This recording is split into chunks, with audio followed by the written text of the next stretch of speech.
Övladlarımızın pozitiv bir mühitdə böyüməsi üçün 4 məsələyə gərək diqqət edək. Birinci, ailədə mehriban mühit yaradacaq. Ata-ana əgər bir-birləri ilə mehriban olarsa, o zaman övladlar da bir-birləri ilə can deyib can eşidər. Onlar da səmimi ortama alışarlar. İkinci məsələ, övladlarınıza təhsil verin. Qoyun oxusunlar, mütaliə eləsinlər və bu yolda onları həvəsləndirin, stimul verin.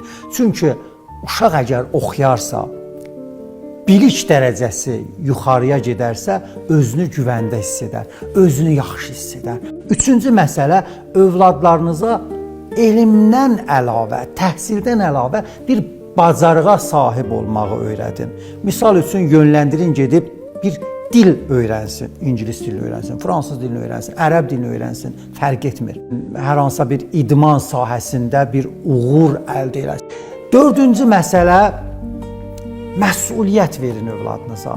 Misal üçün, uşağa deyin ki, qonaq gələcək, oğlum, sən qonaqları qarşıla. Qızım, süfrəni sən aç, sən xörəkləri bişir. Bəzən ata-ana elə bilir ki, övlada heç bir məsuliyyət verməyək, bütün işləri özümüz eləyək. Yox, uşaq bilirsiniz özünü nə zaman yaxşı hiss eləyir, pozitiv hiss eləyir, ona məsuliyyət verdiyimizdə, o zaman uşaq özünü daha yaxşı və faydalı hiss edir.